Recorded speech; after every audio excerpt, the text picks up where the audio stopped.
Hey, so today, my good friend Steve Stokes here, boxing coach and a whole entrepreneur and all that good stuff. This is Yeah. actually you guys are gonna see this first. This is he's actually interviewing me for one of his podcasts, which you need to check out. hmm But yeah, we're just gonna stream this live as we actually film it. So Right, right, right. actually, go ahead and I guess we can Hey, just get started. hey, we'll go ahead and get started. My name is Steve Stokes, aka Coach Stokes. You can follow me on Stokes House Boxing Academy um, on Facebook or Coach Stokes underscore boxing on Instagram. But this is going to be for my podcast, which is going to be on Stokes House Boxing Academy online on YouTube. Happy to be here today. I'm be talking to Matt Lazaro, who is definitely a guru when it comes to the world of health and sciences and sports. He is the man to come see. So, kids, parents, everybody that follows me on Instagram and YouTube, um, take heed to everything that he's saying because this man knows it like it's the gospel. So I definitely Thank you. without a doubt. So I'm a stickler when it comes to for people, and I will not mess with anybody unless they know what's going on. So hey, let's start this off. Matt, tell everybody about you. A little your background, where you come from. Yeah, no. So yeah, I've been in the nutrition and health industry for going on 12 years now, and it kind of evolved into what it is because originally I had more of an emphasis on I'd say the sports nutrition aspect of things, but then the further along things kind of took in my career, it led me to really start really evaluating what was really important, and a lot of that had to do with more of the health, being healthy, longevity, vitality, and all that, Gotcha. which ended up kind of having a pretty tremendous shift in my whole company. And I still obviously work a lot with athletes and stuff, but from a completely different angle, making sure when we are working with athletes, like one of the topics we're going to talk about today, to hmm make sure it's done the right way. And what I mean by the right way is done in the sense that we're addressing health first, and then everything else that follows with it overall. But yeah, basically I specialize in consulting from a nutritional aspect, provide uh, personalized approaches to any type of goal. hmm Do specialize in weight loss and athletic performance, and pretty much everything else in between, though. So Good to go. that's the short version of everything. You're the MacGyver when it comes to nutrition. I tell you. Yeah, it all kind of relates to an extent. Yeah, yeah, Yeah, for yeah. all you So young listeners out there who aren't as old as Matt and myself, MacGyver was this guy back in the yeah. day. He can make a bomb out of a toilet tissue roll. He could do anything. So He was known for gum and paper clips. That exactly, was. without a doubt. My thing is basically I want to give these young athletes a platform that they can go ahead and take because you have so many that are trained like I did a few weeks back. I think like I told you, I did a podcast on it was called Dynamic Duels, which was on young top rated athletes, youth boxers who ranked in the nation that are trained by their dads. And I Hmm. thought that was great because it went hand in hand. Well, you get some dads that may know the game of boxing, but when it comes to eating, that's when you come in. That's where your specialty Hmm. comes in. And we all know that being an athlete, a lot of people want to be it, but it's hard to be an athlete, man. It takes a lot of investment. It takes money. You and I Yep. both know. Oh yeah. So we just here today to talk because Matt is going to give us some jewels on what we should go ahead and do. So with that being started, Matt, what would you say are do's and don'ts that my young listeners, athletes should follow when it comes to eating the best way? Yeah, so that's a really loaded question, anyways. But so when it comes to let's say from a do standpoint, well, actually, it's better to always start with the don'ts. Actually, I Okay. have more fun with that. But when we're talking about from what especially a youth athlete should not do, Mm. there's a lot of misconceptions in the sense of what we throw around things like, hey, they can eat it because they're young, and I get it.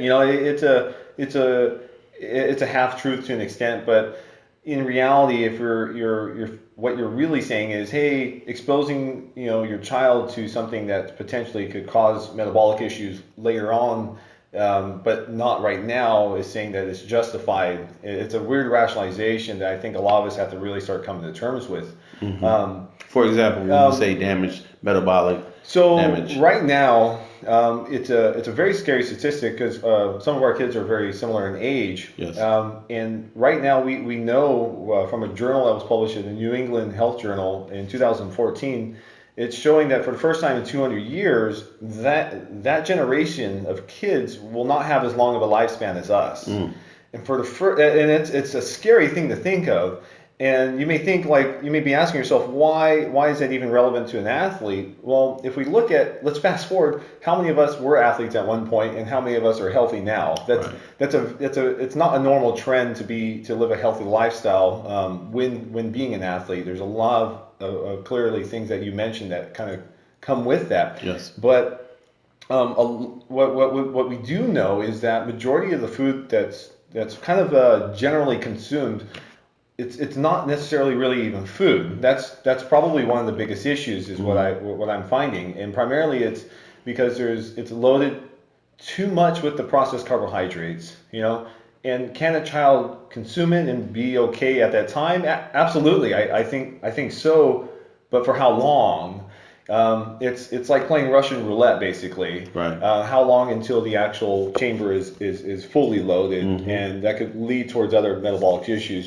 For the first time ever, we have children developing things like diabetes and other metabolic disorders as young as 3 or 4 years old, unfortunately, and possibly even younger if I remember correctly. But overall, it's really getting a grasp on embracing eating more whole foods overall, and not just taking the rationalized viewpoint of saying, hey, they're young, thereby they can eat it and get away with it. Right. Because we do know things like an example would be high fructose corn syrup is practically in everything that's in a box, right? And so even if it's in very small, minute, very, very, very minute amounts, we do know that things like high fructose corn syrup have there's an 8 times higher addiction rate to it than cocaine, which is crazy, right? And so when you're even giving a child, right, in small dosages over a long period of time, and we wonder, hey, where did this disease come from all of a sudden, or why is their performance lacking? Why why are they having gut distress or things like ADD and stuff? And not all ADD, in my opinion, is, I'm not a doctor or anything, but I don't think a lot of it is actually legit. I think a lot of it stems from the nutrition, and what comes back around from a sports standpoint. When you're taking a child that's receiving majority of his nutrients with processed carbs, you're just basically skyrocketing their glucose levels and then compounding stress on top of that. Right. That's not really a good cocktail from a long-term standpoint, especially if, let's say, if the kid doesn't have the best genetics. And we all know sometimes we just say, we get the parents we got, and Right, exactly. It is what it is. It's like you'll never look like Arnold no matter how hard you try. But those are some things that we need to take in consideration, and being able to at least start to shift the children when they're younger, because you'll have a much easier time with that transition as when they're teenagers and whatnot. Because I can speak for, I like to say my 7-year-old's kind of a science experiment in a good way, and you'll see why. Okay, don't judge me on this, because he did not know what a donut was until he was 4 years old. Not because it has nothing to do with my wife and I being like, oh, we hate donuts, or it's just we just didn't eat them. And so when a child's not exposed to certain things, and their perception of what's normal changes, Yes. right? Clearly, right? Yes. And now it's very weird. We'll see some of his friends when they're consuming something like candy, it's ravenous. They're like freaking out. They can't get enough of it. But whereas he was never exposed to high amounts of these things to the point to where, in my opinion, he just didn't form the actual addiction. He can eat a piece of candy and he's like, oh, I'm fine. Yes. He has natural appetite regulation because it was never misregulated per se.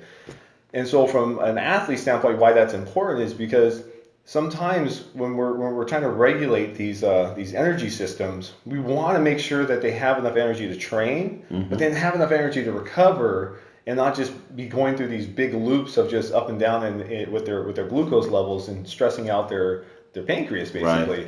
And then from a safety standpoint, I think there's some things to take into consideration, primarily because if the athlete is not feel focused, right, it leaves you susceptible to injury, especially in combat sports, right? Right. You know, you work with a lot of boxing. Well, you work with all boxing and other fighters, of course. And as you know, when you're mentally fatigued, a lot of that kind of stems from your overall nutrition, and a lot of it does really relate to things like stabilizing glucose levels and whatnot. And that could leave you susceptible to or prone towards injury and whatnot, or just making bad decisions, unfortunately. So I guess, you know, my main concern is typically really trying to get people away from the processed carbs, and eating more of the real foods. Like, you know, I'm a huge advocate of things like rice, you know, and don't eat brown rice. It doesn't even taste good. I mean, like, give your kids white rice. It's okay. So I get that question a lot, you know, brown and rice, and get a lot of people like, oh, you know, you eat the brown, but then when they eat it, it's like it tastes like crap.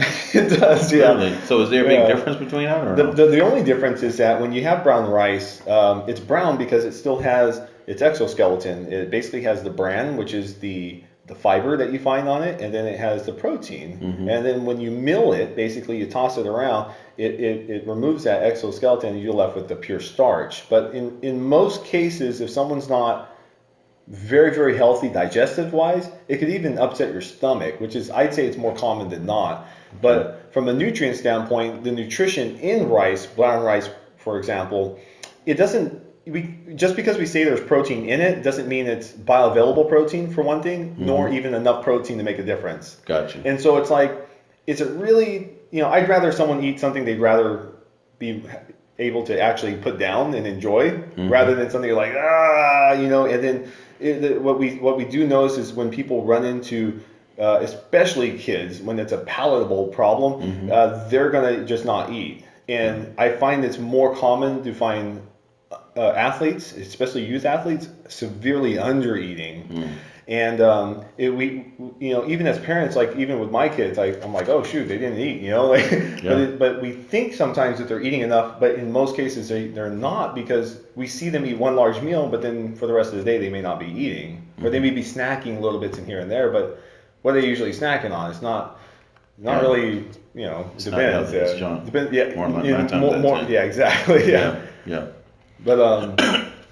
But yeah, no, so, you know, I guess that's kind of like, you know, that, and, you know, potatoes and sweet potatoes and yams and vegetables, you know, trying to really get them to embrace having vegetables somehow. You know, it's just, a lot of it has to do with the way they're presented, you know. In most cases, it's a perception that's passed upon from the parent into the kid. It's not that the kid doesn't like him, it's that they're introduced to them like, hey, you gotta eat this, rather than just saying, this is just what you're going to eat. Right. And, you know, there's definitely a psychological part that plays a role in food consumption, which is that's a whole nother topic. But but I'd say it's a lot more, it is a lot more complicated with children, especially if they weren't like raised from the get-go of just never knowing what a donut is. You know? Right. And we were talking,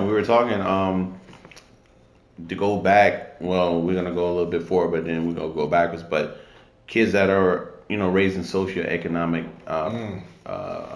places, man. Like you said, you grew up on the South Side. I grew up, you know, raised by my grandmother, and I was raised on welfare. They don't have a good source or selection of foods that that are healthy for them. Yeah, you know, unfortunately, it is definitely more challenging from a social economic standpoint, primarily because from a cultural standpoint, there's not enough emphasis put on the importance of it, which is why the prevalency of certain types of disease is higher in lower income areas and stuff. And that's exactly where we're from. Yes. You know, and I grew up on rice and spam basically, and hot dogs and macaroni, and that was about as nutritious as it got. Right. Once in a while we if my mom's listening, you know, like no, I'm sorry. We changed later, I know, yeah. But there was definitely a shift later in life, but the thing is now, I'd say, I was bringing up some different places that you can go shopping. It is, you go in the food for less, which is you usually find those around neighborhoods where it is lower income. It's Yes. more that big old store. I don't know what to call it basically, but 95% of the food there is all in boxes and processed. But it's really about kind of being able to navigate through it, because you do have the ability to find all the right foods there. And I think most produce and most safe carbohydrates I really do feel like there you do have the ability to do it and make it financially feasible. Because the one thing I feel like people overspend on, most people overspend on the protein. Like protein there's been such a huge emphasis on protein for the last 10 years that it's like that's all everyone ever eats. Right. And the one thing that people need to understand is that everyone has a certain capacity of being able to synthesize protein and utilize it. When it exceeds it, so like let's say if your child can only process 50 grams of protein a day because he's only 50 pounds, right? Right. Feeding him more than that is pointless because it converts into glucose and thereby goes into a system called gluconeogenesis. Not to get all technical, but it's another way that protein converts into fat. Sugar, which was more higher to likely turn into fat. Right. Even in those instances, but you don't want your body relying on protein as energy, especially when you're a child. You're running on rocket fuel all the time. Yeah. So it's like give them the sources of foods and they can get away with eating more carbs. Yeah. They should. It's just they really should be. But adding some of the healthy fats, and I don't like throwing around the word healthy fats because there really is no such thing as like bad fats unless it was created basically in a factory per se. So like your canola oils, your soybean oil, your cottonseed oil. I'm not really a fan of sesame oil. There's some things that go on with that, but making sure that there's enough fats in their diet is probably overlooked dramatically. So letting them eat the whole egg, throwing coconut oil, and here's a big one that people are finally catching on to again is throwing in like some dairy fat like butter. Yeah, I know. We had this huge transition of being anti-fat, and it took out some actually really beneficial nutrients. But you can find butter from grass-fed cows it's loaded with nutrients that you're never going to get in anything else. And things like vitamin K, butyric acid, CLA. It's just it's full of calories that the kid can actually use. Right. And so cooking in butter, yes, it's okay, And I mean, I wouldn't even be concerned if one thing my brother used to do is eat butter, which was kind of odd, but I wouldn't be opposed to it now, That'd be a hard pill to swallow. I don't know if I could do that, but hey, he's extreme. How is he? He's oh yeah, he's doing good. Yeah. Well, you were talking about supplements. That's gonna be my next question. Oh I'm yeah. glad you said that. Like I said, I have a lot of fathers that are training their sons. What would you say the earliest age you should start, a child off on supplements, and whether what are the bad ones to stay away from, and what are the good ones that will be good for them? Oh, this is a really great question, and I feel like I never get enough of a chance to really dive into this, because I came from the supplement industry, okay, and I love it, but I had to primarily leave it because I don't really completely agree with the big message, right? I advocate for certain types of supplementation, but I don't think it should be left in the hands of unqualified people making recommendations. Yes, So one of the things about supplements with children, it's kind of like a taboo type of thing, but in most cases, certain things are completely unnecessary. Like pre-workouts. Ah, man, I swear people completely overuse those.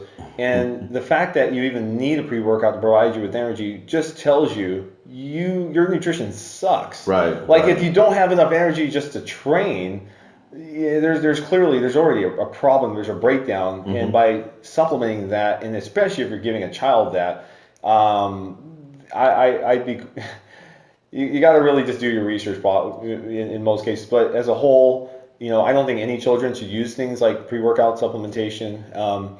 I find it useful in some instances to use some electrolyte replacement products. Um, Preferably the ones that do not have any type of fructose or high fructose corn syrup, which Gatorade, when you buy Gatorade in the bottle, it does have high fructose corn syrup, which completely negates the whole effect, because the idea is you're trying to replenish your glycogen. They're carbohydrates, right? And high fructose corn syrup, it almost stunts that ability for your liver to convert it into a usable form. So it has a higher rate of converting into fat, along with a whole mess of other issues. But it's overused in the sense that people just drink it for the heck of it. You know what I mean? And Is that all energy drinks like Gatorade, Powerade? all of them, yes. Gotcha. Yeah. So basically, if it has anything that says fructose or high fructose corn syrup, don't buy it. Gotcha. But powdered Gatorade, the original formula, is still legit. Okay. Yeah, it's still. I find it at Costco once in a while, Okay. and it doesn't taste the greatest, but it's still actually pretty good. But don't abuse its servings. Yeah, Right. there's no point in using a ton of it unless that's the bottom line. It's like, if your kid's 70 pounds soaking wet, he doesn't need to drink half a gallon of Gatorade. It's like it's those are things that get misused. Other supplementation like protein, for example. I've changed my position on this a few times, and I'm still kind of on the side where I don't believe protein supplementation is as important as it's perceived, especially if you're actually getting some high quality protein in the diet. Because number one, like I was mentioning before, you only have the ability to synthesize so much. And so if you're going out of your way to add more in a pure form, exceeding these potential amounts, it also means that you're just not getting enough whole food in the diet. So it's from a protein standpoint, if anything, using very, very little amounts after workout. Most studies, and this is what the supplement industries don't want to tell you, if you're using like a whey protein, most studies show you only need about 10 grams of protein post-workout to actually replenish the amino acids and stimulate the recovery process. Not 30, not 40, not 50. The studies, and even in grown men, 20 grams maybe at the most to stimulate that response. So, you got to question, it'll save you a lot of money for one thing. But, and then one of the last things everyone always asks me about is the multivitamin thing. So my whole stance on multivitamins is this, is if it's not a whole food multivitamin, don't buy it. If it's full of synthetics, and you can basically, if the ingredient listings doesn't have just food in it, it's not going to be the right stuff. As a whole, I'm not that big on multivitamins because most of them are not formulated correctly. But if you can find some of the whole food based ones, or even supplement like a raw greens product, that's probably even better because it's actual food. And your body is always going to recognize and synthesize real food before anything else. And it doesn't, it's just another thing that's been thrown around there for a long time that's perceived as good, which I think it has some benefits, but from a cost benefit analysis standpoint, like how much are they benefiting from as much as you're spending, it's not going to equate in my opinion. So, in certain instances, like I like my son's 7, we give him green supplement, that's about it. That's really, we have some antioxidant products that we let him use. And that's it. There's nothing else. He's been taking that stuff for a couple of years, and those are kind of the only things I feel.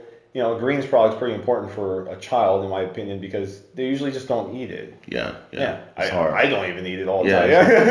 It's hard, man. So especially little boys, man. I have absolutely to kill my son to make him eat it. person, I'm like, eat your vegetables first. Yep. Yeah. And when they get cold, he's not gonna, It's done. Yeah. not gonna touch them. So, Absolutely. let me ask you, athletic performance. Yes. What would you advise my young listeners and their parents when it comes to athletic performance? What would be the best way to make it better? Well, first of all, it's just really being honest about what your kids are eating. Number one, Hmm. and what I always recommend people to do if they're not gonna, some people will consult with me, but if they're not gonna go that route, I say, hey, do the evaluation phase where you take a whole week and write down exactly what they're eating, and Gotcha. then take a good hard look at it. If 80% of everything if they're consuming less than 80% of whole foods, then they're not eating enough real food. Hmm. From a performance standpoint, there's the first thing I always make sure is addressed in any athlete is hydration. So if hydration isn't met, we can't take care of anything else. Yes. Water intake is really important. Um, Depending on the size, you know, it gets kind of finicky with some of the calculations. I can't think of it off the top of my head. I'll list it. I'll list it a little later. Okay. But there are more optimal percentages to make sure that they're consistently having enough water. Hmm. But then also one thing that, especially when someone's trying to make healthy decisions, one of the biggest pitfalls is that people reduce sodium too much. Okay. And in an athlete, that's horrible. Like they'll feel bad. Their performance will start dropping. Hmm. It decreases overall blood volume. You need sodium to keep blood pressure up to maintain things, along with a whole bunch of other important things. But making sure there's plenty of salt in their diet is really important. I prefer sea salt, pink Himalayan salt. I hear sea salt is better. It's not full of the extra stuff that you probably just don't need, and obviously you don't want other types of salts like MSG and stuff like Yeah. that. Really. Yeah, no, and so from a hydration standpoint, salt, and they're just making sure they're just eating enough in general. They don't need to be consistently eating 6-7 meals a day. That's ridiculous. Hmm. If they have 3 solid meals a day, I think that's good enough. A good solid breakfast, lunch, dinner. I think that's fine right there. When they're a little older, when you start getting into more of the teens, then kind of nutrient timing does become a bit of a help in certain instances, like Right. maybe consuming a little bit of carb before their training session, and then maybe having certain meals after, and maybe eating more prior, at certain times of the week, depending Uh, on really kind of looking at how their performance is. And so, one thing I noticed, and I've been through this before because I've been an athlete myself, and we tend to just not recover enough. right. And nutrition influences that. Yeah. So, but you can only do so much. You got to let Hmm. your body actually catch up Yeah. sometimes. And so, even at just seeing some of the telltale signs, if you see a constant decline in performance overall, Hmm. and like if they're having sleep issues or if they're a little achy, and maybe it might be time to let them rest and just eat and be a kid sometimes. Yeah. That really does, from what I've seen, it'll definitely help, and shoot, it helps with adults too.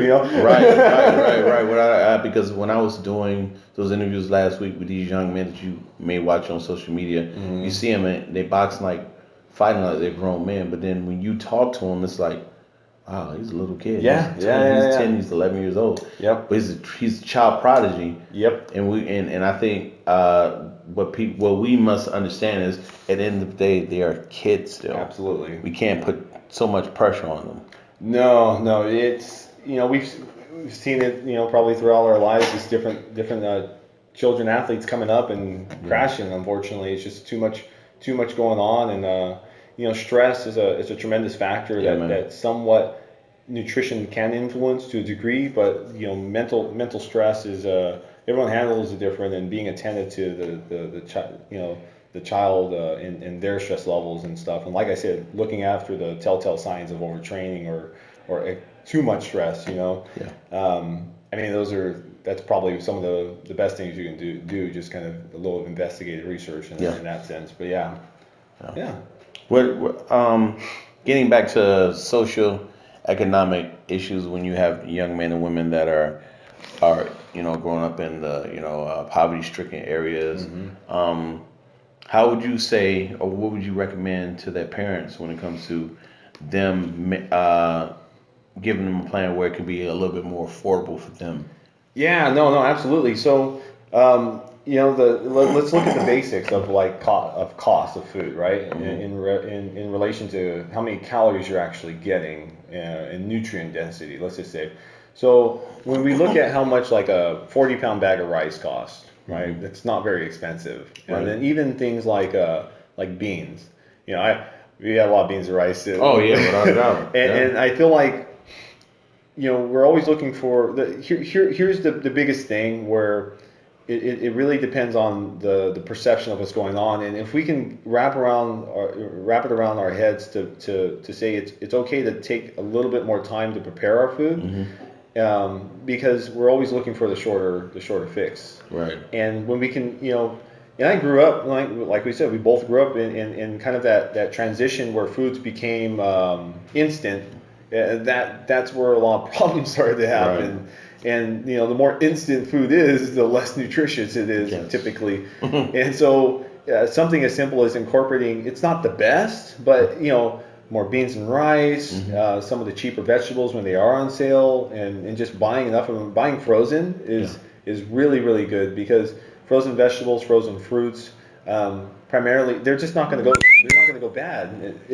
That's the bottom line. Yeah. The problem with buying fruits and vegetables is that depending on the time of year, they're just going to go bad faster than Yeah. not. And then when you're buying the proteins, buying the fattier cuts or the whole chickens, and just what actually I still do this. I go and I look what's on the clearance for the meat. I'll buy a whole bunch of it when I have and stock up and freeze it. Yeah. And so I mean you could really limit the overall expense your expenses by just being a little bit more aware of buying the things like that do take a little bit longer to cook, Hmm. but in the long run the amount of calories that are dense with nutrients are way better. You're Yeah. just gonna have to take some time to cook. That's really Yeah. about it. That's it. Yeah. And it's I mean, I would have loved to have someone cooking my food for me or go meal prep with somebody, and that would have been awesome. But like, I mean, growing up eating macaroni and cheese, that was about it. But Yeah. is it cheaper to just eat a whole bunch of processed carbs? Absolutely, Yeah.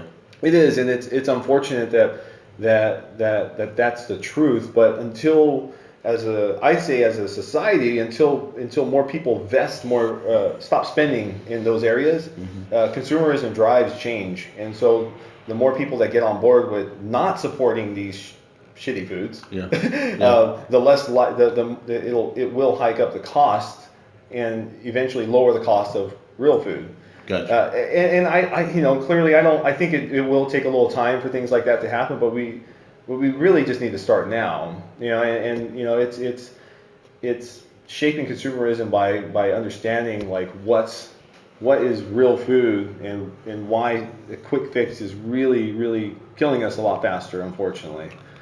Would you recommend them to buy or to invest in organic food or no? If it's financially feasible in certain instances with vegetables, I think it's great. Okay. But if it's a choice between like crackers and organics and just a regular food, then I would always choose the regular real food over the organic food. Yeah. Organics, I mean that can be a whole other topic, because there's a lot of sifting through all the BS with that. Yeah. Not every organic means what you think it means, What? unfortunately. Yeah. So I personally, if finances are tight, I would not waste your money on organics at all. Just Okay. the more real food, the better. Okay. Is organic sometimes better? Yeah, but it's better to choose, like some a whole chicken that's not organic, rather than just buying, I don't know, something processed, Well, macaroni and cheese. Yeah, well, when you buy organic, you have to use it and eat it right then and there. If not, it's going to spoil. it does spoil a lot faster when it really Really? is organic. Yes. Yeah, Yes. that's one of the things. Like, I've had that happen. if it lasts for a week, it's probably not organic. No. You got, Oh yeah, you got big time, big time. yeah. Matt, hey man, I really appreciate the time. My listeners that are listening right now, what are your social network outlets that they can reach you at, follow you at, and then also if you have a website? Yeah. So, Facebook's probably one of the better ones. Okay. Find us on Facebook. You can look me up personally, Matt Lazaro or Lazaro Nutrition. Instagram, you can find us, Snapchat, and then our website is lazaronutrition.com. Okay. That's pretty much it. Yeah, you can always find me one way or another. Well, you can find him through me because I'm doing a 90-day challenge. Yes. He's writing me up a plan, a eating plan, so you can watch me, Coach Stokes, as I perform.